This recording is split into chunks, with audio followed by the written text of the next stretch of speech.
Па не знам, мене ме подсети ова што кажува дека Дуј оделе во Будипешта со бивш премиер и бивш председател на ВМРО-ДПМН, апсолутно не ме засегна, бидејќи ВМРО-ДПМН расчисти со добар дел од политичарите кои што можеби го нанесоа тој удар на ВМРО-ДПМН, успеавме да се реформираме, да застанеме на нозе и нели да извојуваме најголемата победа досега на било кои парламентарни избори. Јас пак се подсетив дека на времето, бидејќи категорично тврдам дека се уште во Македонија владее заевизмот преку новиот лидер во СДСМ, мислам дека едно време Заев беше куќен пријател со Харадинај, така да не знам која ви беше целта на ова што го кажувате. ВМРО-ДПМН нема никакви релации со претходниот председател и премиер, а ако има пак релации со претходниот председател, не на ВМРО. Да.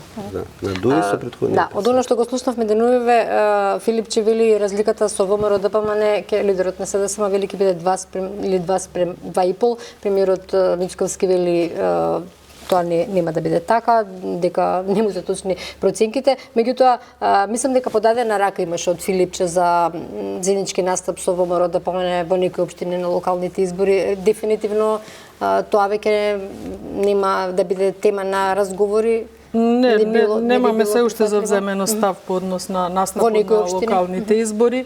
Во многу скоро време можеби да бидат соопштени оние кандидати за кои што сме убедени дека со нив би извојувале победа, а за останатите настапи по однос на понудата на СДСМ немаме разговарано во партијата, така да што и да се случи, секако јавноста ќе биде информирана доколку било што се случи во однос на оваа понуда. Добро, јас би сакала да поминеме, имам уште малку би сакала и за економијата да зборуваме, но оно што е секако актуелно, вчера и во собранието се расправаше околу тоа како ние ќе стигнеме до ИУ.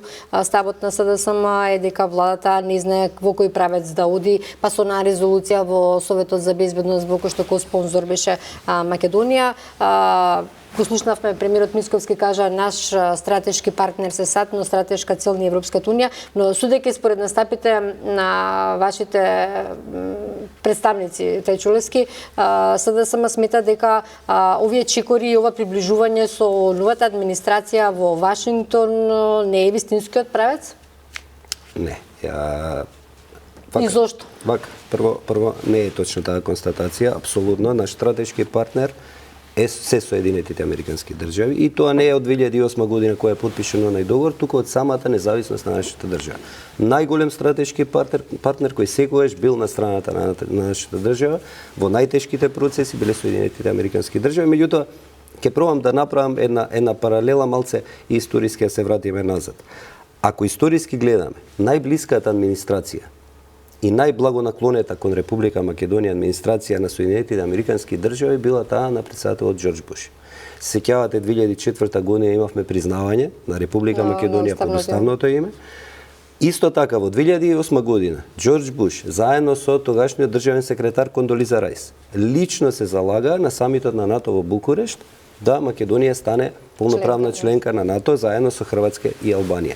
Меѓутоа, Караманлис во тоа време заедно со министерката Дора Бакојани за надворешни работи, со поддршка од неколку земји членки, влијателни земји членки на Европската унија, пред се тука мислам на Франција, успеа да наметнат вето и на тој начин да го спречат нашиот влез во алијансата. Зошто ова го кажувам?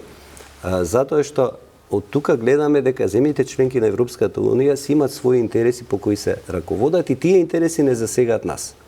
А нашата следна етапа која треба да ја завршиме, тоа е полноправното членство во Европската унија. И затоа сметам дека позициите наши надворешно политички треба да ги градиме многу внимателно, многу предпазливо и при тоа паралелно да инвестираме и во нашето пријателство, односно стратешко партнерство со Соединетите Американски држави, меѓутоа и со земјите членки на Европската унија. Затоа што на крајот на денот ние сме земја која географски се наоѓа тука на Балканот и ние ја делиме судбината на овој континент, европскиот континент. Ние со Европската унија имаме многу силни релации, и политички и економски. Секое поместување, негативно влијание врз еврозоната, економско зборувам, ќе се рефлектира соодветно кон Република Македонија, поготово нашата поврзаност со германската економија. И уште еднаш да потенцирам, најважно во моментот е, она што го зборувавме претходно можеби за судскиот совет. целокупниот капацитет на државата да се сувери. Тука зборувам и надворешно политички и безбедносно, пошто мислам дека безбедноста е клучна во овој период. И ако вчера пратевте што се зборуваше на Комисијата за европски прашања и Националниот совет за евроинтеграција и она што го говореше амбасадорот на Полска, тој е претседавач на Европскиот совет, клучната работа на која се фокусира Европа сега е безбедноста и економијата и на тој начин да ги градиме нашите позиции. При тоа целосно инвестирајќи во надградба на нашето стратешко партнерство со Соединетите Американски држави и паралелно во надградба и развивање на партнерството со Европската унија. Дали е грешно тоа што се приближува владата? Апсолутно не. Јас видете, ние гледаме одредена риторика, меѓутоа не видовме одредена посебна средба на политичко ниво. Не знаеме што се разговарало, што било ветено, што ние може да очекуваме и така натаму. Јас очекувам дека ова пријателство кое го најавува премиерот, дека утре ќе се рефлектира соодветно во подобрување на нашите позиции, на пример во преговорите со Бугарија, затоа што Соединетите Американски држави имаат сериозно влијание тука на Балканот и сметам дека може да бидат помош во тие релации да добиеме и ние некаква си гаранција и така натаму нешто го очекуваме за да започнеме со преговори. Па да, ми се бенди са сега коментарот на колегата Тречулевски, ако и вие како што коментиравте, јас го почувствував како жесток напад она што се случи и со неколкуте посети кои што премиерот ги имаше во Соединетите Американски држави, последно со ова резолуцијата. Можеби СДСМ се изненадени од тоа премиер на држава како Македонија да има цврст, одлучен и храбар став.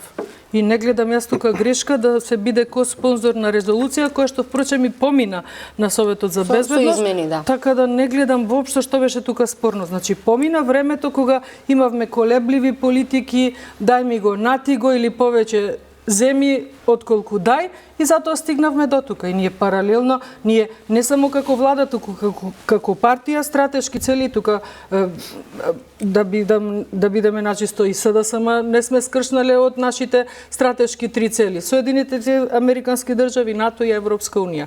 Но факт е дека имаме истрпено страшни неправди на патот кон Европската унија. Можат ли Соединетите Американски држави да ни помогнат на тој пат кон НЕУ? Па на тоа се работи. Како една од најмоćните држави во светот, се надеваме на нивна помош. И затоа не отстапуваме од ставот дека уставни измени би прифатиле евентуално само со одложено дејство и никако поинаку. И не размислуваме за план Б. Затоа што се прави неправда врз Македонија, бидејќи се дозволува билатерално прашање, билатерален спор да влезе во патот кон Европската унија. Тоа е преседан. Каде се копенхагенските критериуми за Македонија? Променето име, променет устав, имавме и привремено име, валута променета, што уште треба и сите тие промени и секогаш овде доаѓале инвазија од моćни лидери и секогаш на сите им кажувале ова е последниот момент, ова е прозорецот, ова е последниот воз, а ние 30 години тапкаме во место. Од ова денешна перспектива, господин Стојановска, грешка ли беше што го сменивме името? Уставното. Видете, прво уставното име се смени противуставно. Не се испочитува народната волја. И затоа сега, како да кажам, ајде че го употребам зборот кредибилитет. Дали СДСМ има кредибилитет да бара транспарентност, вклученост, кога ВМРО ДПМН неколку пати кажа, кога ќе има промени во овие преговори, во оваа дипломатска офанзива, тогаш ќе се седне на маса и ќе се соопштат промените. Бараше лидерот на СДСМ во собранието да биде информирана опозицијата. Во ред, но СДСМ беше таа која што не само што ја игнорираше опозицијата, не само што го тргна настрана тогашниот председател на Македонија во прифаќањето на промена на името. Народната волја ја погази. И зашто? За повторно да дојдеме после 5 години до уште еден нов договор, до уште една нова уцена и сега од СДСМ да слушнеме, да, ако успеете, ние ќе ве поддржиме. Да, ставот на лидерот. Но можевме многу полесно да успееме доколку СДСМ не водеше таква поданичка политика и кон НЕУ. Ставот на Филипче само доколку дозволите краток коментар понос на резолуцијата, кој е моето размислување. Јас сметам дека малце нелогично ние да бидеме конспонзор на резолуција, при тоа да гласаме воздржана. Мојот личен став, предпоставам и на мојата партија, пошто тие се размислувањата. Ние требаше да гласаме за двете резолуции. Зошто? Затоа што и двете резолуции, и таа европската, и на Соединетите американски држави, како главен императив, како главна цел, имаат запирање на војната, односно мир во Украина. На различен начин. На различен начин и на крајот големите сили секогаш ќе најдат начин да се договорат, она што останува како ќе се позиционират и која потенцијална штета би ја имале помалите земји. И тука можеби треба да земеме како пример дипломатијата на Грција, која е една од најразвиените, една од најсилните дипломатии во Европа. Грција ја поддржа европската резолуција, после неколку дена Гера Петритис, министерот за надворешни работи на Грција, се средна со Марко Рубио, каде што го потврдија стратешкото партнерство помеѓу Соединетите американски држави и Грција. Добро, Грција е членка на Европската унија, би било. Да, меѓутоа ние сме членка на НАТО. И тука треба да водиме сметка за тие работи. Исто можеби треба да земеме примерот, наш пример, политиката на Киро Григоров, која беше еквидистанца, односно со сите да градиме партнерство, добро соседство и така натаму, меѓутоа со никој да не се приближуваме целосно, затоа што но сега не сме веќе во ситуацијата на затоа што многу е битно нашето позиционирање во свет кој брзо, интензивно се менува и ние тие прилики треба да ги пратиме. И кратко само по однос на промената на името и Преспанскиот договор и така натаму. Не сме наивни ние во СДСМ и знаеме колкава штета претрпевме, меѓутоа со Преспанскиот договор стигнавме до членство во НАТО, го заштитивме македонскиот јазик, идентитет и посебност. И ако правиме паралела со ова што се случува, тоа се случи во време на првиот мандат на претседателот Трамп и има писмо со кое претседателот Трамп го поздравува и го прифаќа и целосно го препознава како добар Преспанскиот договор. Затоа што од оваа временска дистанца можеме да спориме многу работи. Меѓутоа сметам дека ако Македонија не беше членка на НАТО, во овие вакви сложени околности, геополитички, војна во Европа и така натаму, мислам дека ние можевме да бидеме некоја слаба карика на Балканот. Затоа сметам дека она што се постигна со самиот Преспански договор на крајот на денот како да е интересот на сад беше Македонија во НАТО. И тука се согласувам со колешката Дафина дека прашањето беше НАТО и ЕУ, дека Европската унија испадна непринципиелна во тој дел, дека премногу дадовме, уште ни се бара, и сите го имаме тоа чувство и таа огорченост. Меѓутоа, како држава, ние мора да водиме сметка за нашите национални интереси, за нашите идни генерации, мора да го бараме патот понатаму. Јас се надевам дека она што беше ветување на ВМРО ДПМН главно и кој се уште го држат, уставни измени со одложено дејство или не билатерализирање на членството, на процесот, дека ќе успеат да го испреговараат, а ќе имат и нашата поддршка за таа работа. Да, тоа сакав да кажам. Јас само кратко, бидејќи колегата Тречулевски вели сите го поздравија Преспанскиот договор. Сите го поздравија и Бугарскиот договор.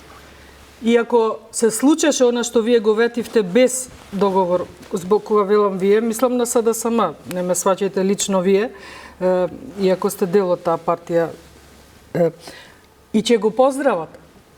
Зошто? Затоа што се решил билатерален спор. Не им е битно ни в кој е настрадан. И со двата договори штетата ја трпи Македонија. И добро е што како опозиција не дозволивме уште една промена на Уставот и да дозволиме повторни оценувања.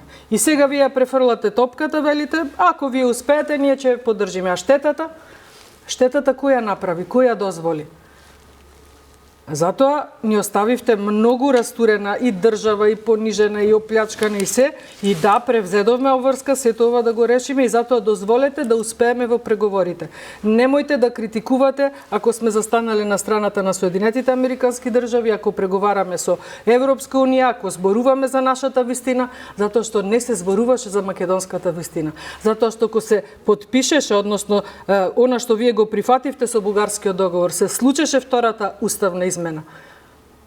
Многу работи немаа да бидат исти. Тоа не го дозволивме. Не успеавме со првиот пат, но со овој пат успеавме. Дозволете да успееме вистината за Македонија да се слушне и Македонија рамноправна да влезе во Европската унија, а не со македонци од 1945 со Гоце Делчев бугарин и со што ли уште не доколку се случеше втора уставна измена, што никако не може ниту да се заборави, ниту да се прости, ниту некогаш може да се извлече. Вие сте ја патиле цената политички со изборите, меѓутоа цената по Македонија, по генерациите кои што ќе живеат Извинете, многу пати сме кажале, влез во Европска унија, но како македонци, не како косица. Но не по секоја цена. Не. Така, и по цена да не влезе. Или одложено дејство или воопшто, значи дека се работи за уцена.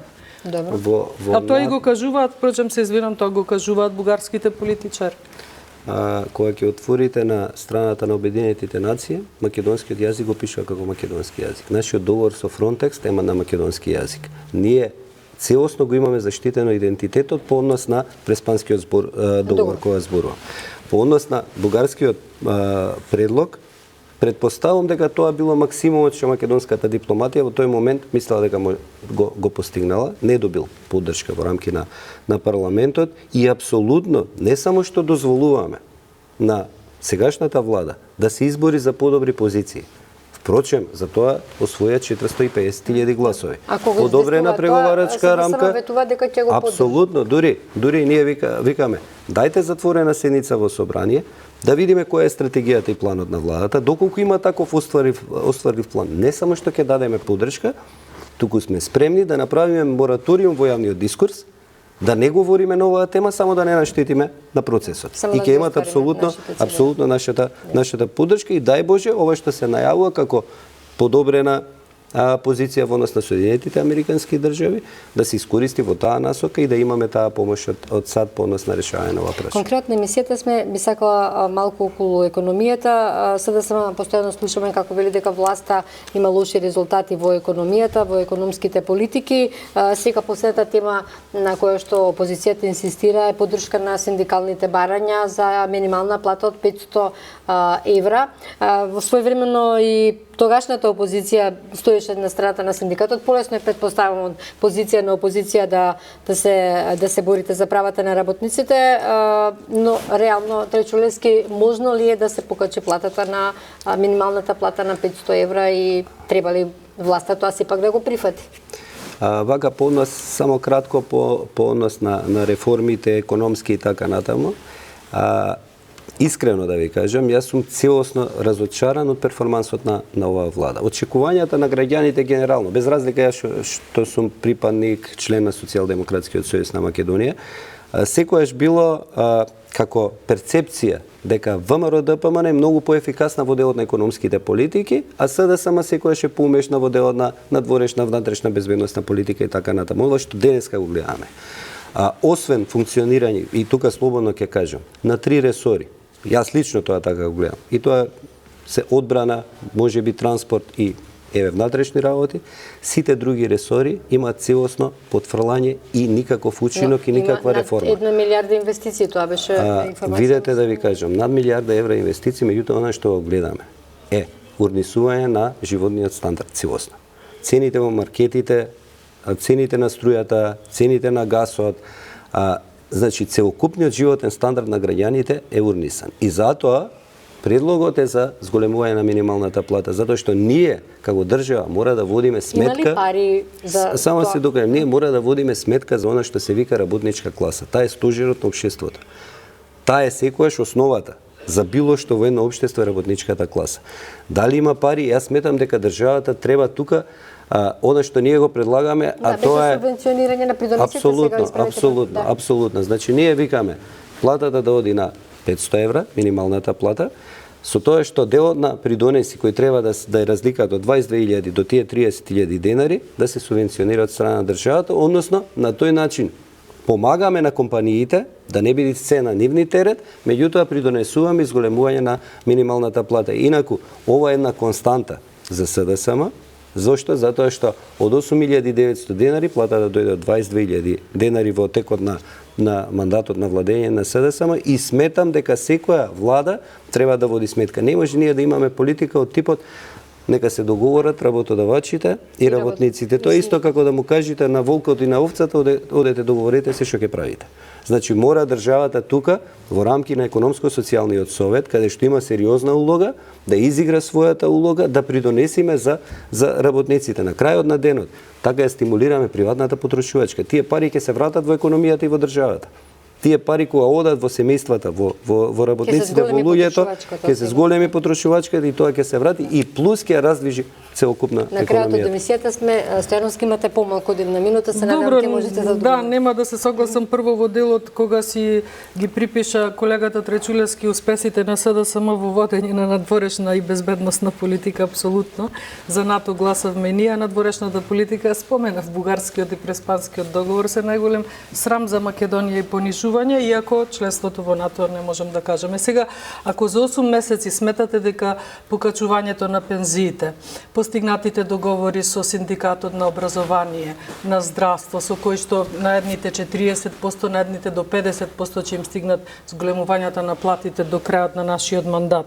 Понатаму овие од унгарскиот заем милијардата евра веќе се почнати фазно да се доделуваат средства по општините каде што ќе се развие градењето. Знаете, една градежна офанзива, колку гранкови после себе вклучува, значи не можам да се согласам. Се градат автопатишта, ние повеќе од 7 години чекавме и да се исправат трасите и да се додадат со анекси клучките. Ништо не се изгради во оваа држава. И сега го велите дека тоа не е успех за овие 8 месеци, ако кажеме дека начекавме повеќе од половина испразнет буџет, и ако во првите месеци на стапување на власт владата успеа да ги исплати 4 неисплатени плати во македонски железници, пошти и кои беа други јавни предпријатија, тогаш не можам да се согласам дека нема напредок на економски план, ако за 6 месеци не можам да не спомнам 8 доведени инвестиции кои што ќе доведат преку 2800 вработувања, а чинат преку 700 милиони евра, така да може не ли знам владата, зошто. со оглед на времето, може ли владата да помогне сепак да се договорат синдикатот и Па мислам дека имаше неколку средби, но како и да, што и да се договорат, владата ќе прифати. Бидејќи владата мора да се грижи подеднакво и за работниците и за работодавачите, бидејќи ако немаме добра бизнис клима во држава, како ние ќе одржуваме? Гледате дека институциите ни се превработени, јавната администрација, зборуваме за реформи во администрацијата преку намалување на бројот на вработени, така да ако не дадеме шанса на бизнисот, и затоа велиме, ако тие се договорат, не е проблем. Затоа и кажуваме и како опозиција, и како власт сме седнати со синдикатите и со бизнис секторот, така да кои решение да се изнајде, а секако е предвидено усогласување на платите согласно закон. Тука секако не би бил исклучен и ребаланс на буџет доколку се постигне некој договор. Да, но вештачки креирање на политики, подигање на минимална плата, само на минимална плата на останатите не доведе до двоцифрена инфлација и последиците се уште ги трпиме. Добро, ќе видиме што ќе се случи. Не се, че времето ќе мора Една да секунда. Она што е понос на економијата, тврдам дека ова што се случува е движење на економијата по инерција. Освен унгарскиот кредит, што е нешто ново, кое ќе видиме како ќе заврши. Јас мислам дека нема инфраструктурни проекти многу, повеќето е хортикултура. Меѓутоа се друго е движење по инерција. Ке ни треба и повеќе од 1 час, верувам дека во некоја следна емисија ќе продолжиме и повеќе за економија очигледно. А ви благодарам многу, почитувани, ви благодарам и вам што не слепте, останете со Канал 5.